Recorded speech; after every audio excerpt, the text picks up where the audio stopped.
Well, in all honesty, I wasn't sure what we were. I get far too much credit for, for that. I just knew we were in, or I found out, after the fact, I found out that we were in some serious trouble, and I did have a concern. I always tell the story, and so most of you have heard it. When I came, we had 47 young people on scholarship. That's when you could have 95. We were less than 50% scholarship, the lowest scholarship count in the history of college football, and we had lost more football games than any program in the history of college football. The only program at that time that had exceeded 500 losses in this period of time in collegiate football.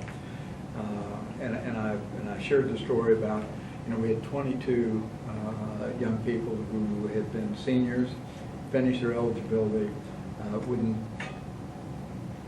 be in our program, at least as players anymore. And Joanne got a hold of each one of them the very first day that I was on this campus as the head football coach, and arranged for them to have a meeting with me. And that evening I had to get on a plane, or that late afternoon, had to get on a plane and go someplace to speak to catbacker groups. And so we had about an hour. And, we had a room in here, what we now call the Big 8 room. Cement floor, folding chairs.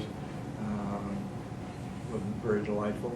But all 22 of them showed up, and I just introduced myself and told them that even though I would not have the pleasure of being able to coach them in the future, that I wanted to know that we wanted to be a part of our program and continue to be a part of our program forever, and that I wasn't there to engage in dialogue about why they hadn't won or whatever the case may have been.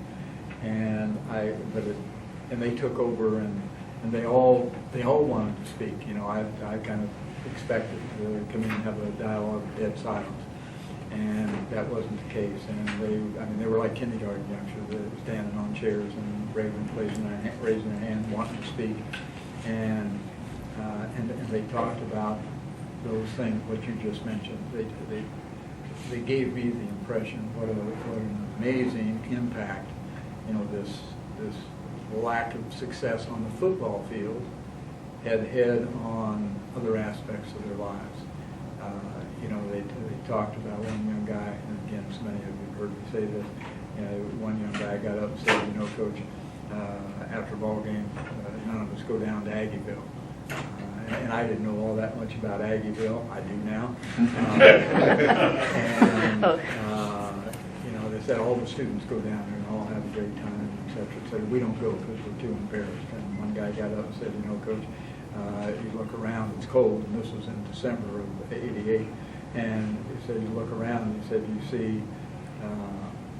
you don't see anybody with letter jacket. We all got coats, but we don't have our letter jackets on. And he said, we're too embarrassed to wear them. We don't wear them. All have them, but we don't wear them because we're too embarrassed to wear them. And one of them said, Coach, he said, on Mondays after ball games, we don't go to class. We were too embarrassed to go to class. And another guy got up and said, Coach, that's true for a lot of us on Tuesday. And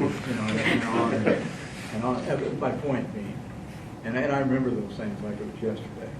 Because it had such an impact on my life. There was a young guy in our program who tried to take his life, during that period of time, who had finished, and it had such an impact on him. Somebody told me about it, and I was able to find him. I didn't know my way around here, and it was out by the lake, and off in one of the little park areas down there. And sure enough, they guided me to him, and I went out and I found him, and he's sitting in his car, and he's got that hose wrapped around from the exhaust into the automobile, and sitting there just getting ready to give his life up. And that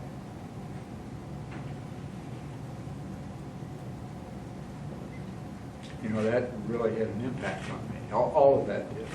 And to think that this silly game that we play has that kind of an impact on the lives of young people. And fortunately, just got a call from that young person who's doing extremely well right now. and so many of the others who really have just gone on and been able to have quality lives thereafter. But anyway, the point I'm trying to make is addressing what you were saying. It was very dramatic, and I will never forget those.